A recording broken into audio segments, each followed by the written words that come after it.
Hey everyone, I'm Mine, and this is set number 71776, J&E's Race Car EVO from the LEGO Ninjago theme. This set contains 536 pieces, 4 minifigures, and retails for $49.99 in the US. So there's two main builds in the set. We have the car for the ninja as well as a helicopter for the snakes. So as you can see, we're going to be taking a look at the car first. This vehicle unfortunately falls into the trap of being very generic when compared to other Ninjago vehicles. That doesn't mean it's a bad set by any means, and I know core is inherently supposed to be kind of a generic wave, like this is supposed to fit in anywhere, like it's not tied to any specific season or anything. But yeah, we've gotten many like ninja cars before, so compared to all of those, this doesn't feel like anything too special. That being said, we've never really gotten a J car before. We kind of got one in possession, but never one like this, so I guess it's a little more unique in that sense. Another cool part about this vehicle that helps like differentiate it from previous Ninjago cars is the use of all this light yellow. Light yellow is a really interesting part color. It's not new by any means, but I don't think it's really been used in Ninjago much before. I think it's most commonly used on like Lego Friends. So it's cool to see it used for J. It's used on the J minifigure as well, but yeah, on the build it looks pretty good.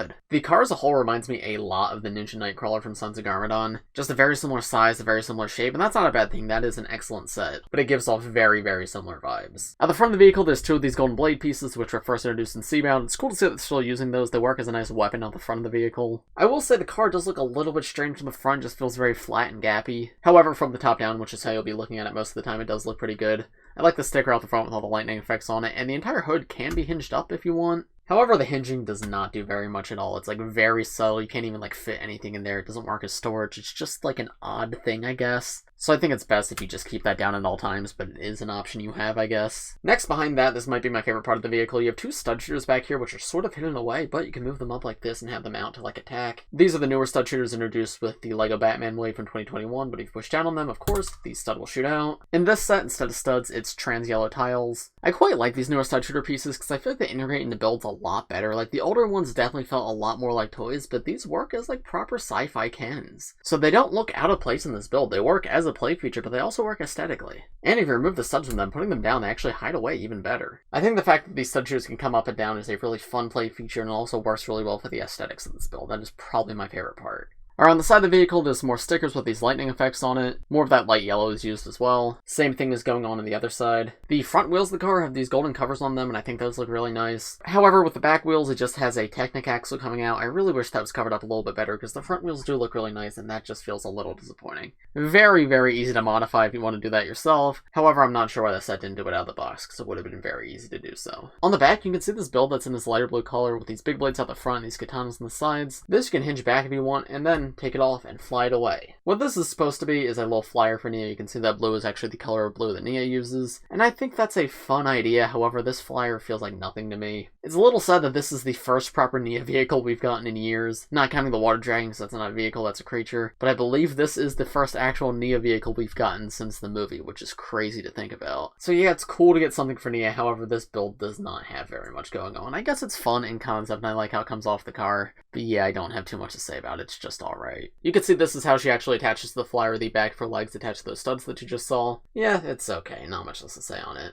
But there's what the car looks like with that removed. You can see this is where it attaches to, these two studs right here. I will say though, with it attached, it's very easy for it to fall off, so I prefer to just have it detached all the time. Car definitely looks better with it on though. And then at the very back here, these two big old blades coming out, as well as one of the friendship banners. I'm not sure the names of all the friendship banners, but this one has a shuriken in the middle and a bunch of hands around it. This one's cute. All the different banners are printed pieces, which is really nice. I feel like they could be really useful for like Ninjago mocks and whatnot. And it's cool to see it attached to the back of the car, but I don't have too much else to say on that. The rest of the car, there's nothing too specific I want to point out. I just want to acknowledge the overall shaping of it. I love the curves and everything everywhere. I think it's shaped really, really well. It almost feels like a slightly less detailed Speed Champions vehicle, though obviously a lot bigger. But I like how they did the curves and everything back here and around the sides. I think this is very solid overall. And then finally, let's take a look at the interior. So this windshield right here can actually hinge open. And there's a look at the interior. Not too much going on. You can see there is two seats, so you can fit both J and Nia in here. It uses the body of like a Speed Champions vehicle. It's cool to see that piece used in Ninjago, and I think it works great here. I love that's a proper vehicle that can fit two characters. I think that's awesome.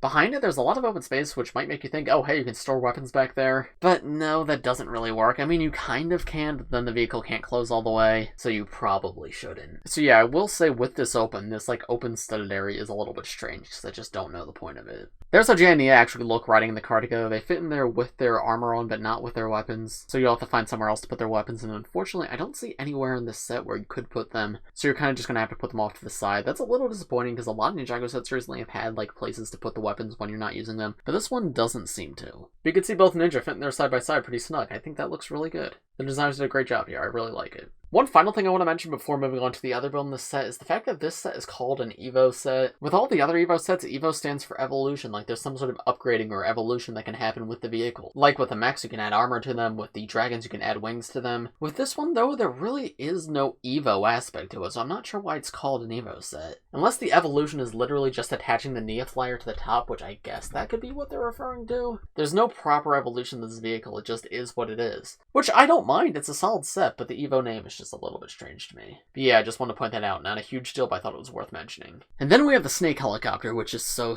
funny. Right off the bat, it's really exciting to get a villain vehicle. Villain vehicles are sorely missed in normal Ninjago sets, so I'm so happy to see they come in so many different of these core sets. And this one is really great. Very unique looking for a helicopter, which is impressive because helicopters in LEGO tend to look very samey. But yeah, they do a lot of really interesting things here. So the overall color scheme of this is orange, teal, and gunmetal gray, which is the same color scheme as the snakes in this set, and the snakes in this wave overall. There's these orange katanas coming out the sides, which look really cool. These trans green vials, which probably have some sort of acid or something in them. There's a little sticker on the side that shows more of that same liquid that's probably in here. And all of that is identical on the other side. I love these big window pieces on the side. I forget what these were originally introduced for, but I know they were used on like one of the Hulkbusters from Marvel recently. And this piece looked really funny in this set, but that's why I remember it, because it looks so funny. But yeah, they work really well for the sides of the helicopter here. I think that's great. The front too uses the EVO mech like chest piece. Again, another like really creative parts use, but works surprisingly well. And then the top is completely open. You have these bars on the side, but it's very easy to get in here. I'm not sure how I feel about that. I feel like it would have looked better if this was covered up too. Specifically like with transparent parts like the sides are. However, it's not a huge deal, it still looks pretty good. There's also Technic pieces out the front, I guess, to represent little missiles. If you want to actually put a minifigure in the helicopter, you can open it in a few different ways. You can open it from the top, from the bottom, or from either side. Now you can put a snake into their seat right here and move this little controller up, and then you can close them back in. And that's how it looks actually riding in it, which is so funny. I think this is excellent. Around the back, not much more to show. You have a little teal wing back here. And of course, the propellers up top can spin. They're on this little gear piece right here. However, the gear's not connected to anything, so you can just spin the gear with your fingers, but it doesn't like automatically spin by turning anything else. But yeah, I think it's effective. Very easy to spin these and actually make it look like the helicopter's flying. And then finally, these green vials I talked about before are very easy to break off. And that's so that you can imagine them as little bombs that drop on the ninja. You just push down and they pop off. I wish there was a bit of a better system for that, because they tend to come off accidentally sometimes too. But yeah, the way they do it is very simple. Just one stud right here, you attach this piece to it, and because it's only attached with one stud, it's very easy to just push it off. As a whole, I really like this vehicle. It's very goofy, but I think it's well done, fun to play with. It fits the aesthetic of the bad guys really well, and most importantly, it is actually for the bad guys. It's a proper bad guy vehicle. So I absolutely adore it, and it's probably my favorite part of this set. Definitely could be better in a few different ways, but it's really good for what it is. I'm happy with it. Here are the first two minifigures included in this set. We have Core Jay and we have Core Nia. Before I talk about the minifigures themselves, let me talk about the accessories real quick. So something I find really cool is all of the Core Ninja come with katanas that match the secondary color of their outfits. So you can see on like Jay's core suit, his secondary color is light yellow, so he has a light yellow katana. However, of the 6 ninja, Nia is the only one to not exactly follow that color scheme. She does have a blue katana to match the blue of her outfit, but it's not the same shade of blue. This is the shade of blue that's on Zane's outfit. It's also the same katana that Zane gets. So it's a little bit disappointing they didn't give Nia her own katana and just made her reuse Zane's. I get it would be a little redundant to make 2 blue katanas, but I don't know, it feels a little off that everybody else has one that matches their outfit and Nia just doesn't. But that's a very minor thing. I think the light yellow katana is very cool, and it's all new for this wave too, I believe. And I think that piece looks excellent. It's very cool to get. As well as the katanas, the set also comes with regular weapons for the 2 of them. Jay comes with nunchucks again, which is very exciting to see. In my opinion, nunchucks are Jay's most iconic weapon. He switched to like that weird like one nunchuck, one blade thing for a while. But it's cool to see he's back to nunchucks. I think it fits him really well. And it's a pretty iconic ninja weapon in general, so it's weird that like we didn't have a ninja with nunchucks for a while. And then Nia's standard weapon is usually a spear, and I guess this is kind of a spear. It's like this longer blade piece that was originally introduced in Lord of the Rings, I think, but then with a hilt to actually hold on to it. With how long this weapon is, I guess it could be considered a spear, but it's definitely not shaped like one. Very interesting one, but hey, I think it fits Nia well enough, so I think it's a solid one to get. I'm happy with it. But now with the weapons removed, here are the figures themselves. Jay, I really like. This is a very unique Jay suit, but I have to say it looks fantastic. The light yellow is such a different color from anything else he's ever had before, and it's really cool that it's both used in the print and the mold. And at first I was a little taken aback by this figure, however now after having it a little bit, I definitely do like it quite a bit. The two different colored arms is interesting, but I think it works well enough, and I think the sand blue legs actually fit in surprisingly well. All of the ninja have different colored legs than the torsos, and I think this is one of the best working ones. He's got the Season 11 armor piece like the rest of the ninja have, dark blue undershirt too, which I think looks pretty good. And there's this back torso print where he has the symbol that says ninja written in the Ninjago language, as well as more of these lightning effects around his back. There's also a look at one of his face prints, and there's the other one. Nothing new there, it's just the same standard face he's had since the movie.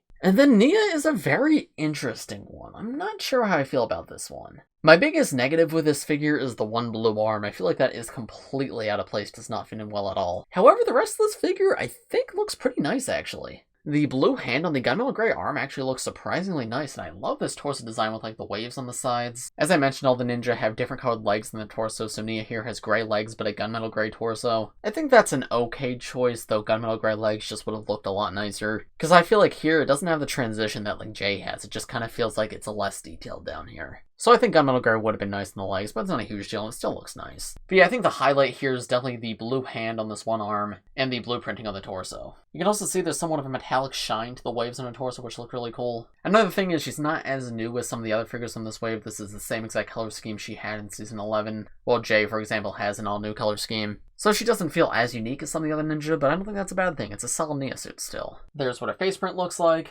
And there's her alternate face and back torso print. You can see the back torso also has that ninja symbol right there. And more of those waves along her back. I think those look really, really good. So as a whole, I think she's solid, one of the better suits of this wave. Just that one blue arm really kills it for me. She definitely looked better with two gunmetal gray arms. Small note, I forgot to mention, the set also comes with Jay's headband hairpiece. For some reason, it only comes with Jay's and not Nia's. It would have been nice if it came with both of them. But regardless, I'm happy to get a hairpiece at all because we've gotten plenty of Ninjago sets before that only come with their hoods and no hairpiece. This was introduced on the island and it was used to get in Seabound, so it's nothing new, but if you've never seen it before, here's a quick look at it.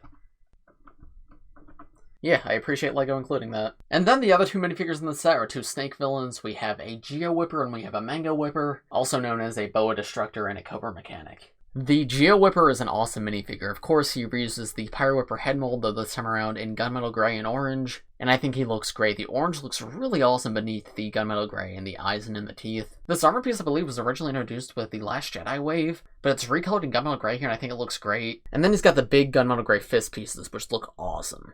I don't know if we've ever gotten them in gunmetal gray before, but regardless, they're really cool to get in that color. And it gives them like a very strong, earthy feel to fit that Geo Whipper name. On the torso and leg print, he's got sort of like a copper aesthetic like this guy has as well, with the orange and the gunmetal gray and then a little bit of teal. Underneath the big gloves, it's actually orange hands. So you can see this guy's actually an inverse of this guy. This guy's got an orange torso, gunmetal gray arms, orange hands, and this guy has the opposite. Gunmetal gray torso, orange arms, and then just gray hands, because they don't often do gunmetal hands. We've got metallic hands before, but only like once. Turning this guy around to the back, you can see his back torso print. Just more of those metal skulls around the back and a little more teal around the bottom. Yeah, I love this guy. One of my favorite figures of the wave. I think he's really, really good. And then the Mango Whipper has a really interesting back attachment where he's got two extra arms as well as this fire coming out the sides. The arms are like classic LEGO Battle Droid arms in black, and he uses the Avengers Endgame Outrider back attachment to attach the arms to. That's a fun concept I think is executed pretty well and I feel like kids would have a lot of fun with. He's got a few different accessories too. He's got a silver wrench right here, a silver katana as well, and of course the fire shooting out his back. The fire's also on a hinge so you can move that back if you want. Same exact headpiece, just inverted colors, but again very, very funny. And I like that, provides more variety between these two figures, though the leg print is exactly identical between the two of them.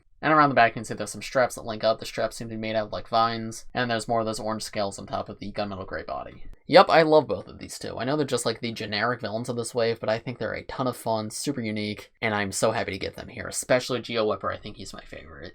Very, very cool. So, what are my overall thoughts on this set? I like this set. I think it's pretty good. This set unfortunately suffers from just having better options out there, because $50 is a fairly steep price even if it is worth that price. And if you save up a little bit more, you can get the mech or the temple, which also come with really good builds and far, far more minifigures. That being said, this set is really solid. It's the cheapest way to get Core Nia, so if you want Core Nia, this is a great way to get her. It's awesome to get such a big J vehicle. The villain vehicle in the set is by far the highlight. I love how this can fit two ninja. Getting the full Geo Whipper in a $50 set's pretty nice. So yeah, I like it overall. I would recommend it. I would definitely recommend other sets over this one. But if you're a super big J fan, or you're not planning to get the bigger sets, or you already have the bigger sets and you want to get more, I would recommend this one. It is pretty good. Very happy I have it. Definitely looks nice on a shelf. Yeah, I'm overall very satisfied with it. But those are just my thoughts. Let me know what you guys think of this set in the comments below. If you enjoyed this video, please just like, subscribe if you're new. I do LEGO and Ninjago videos like this almost every day, so if you subscribe, you'll be the first to see them. Thanks for watching, everybody, and I will see you in the next one.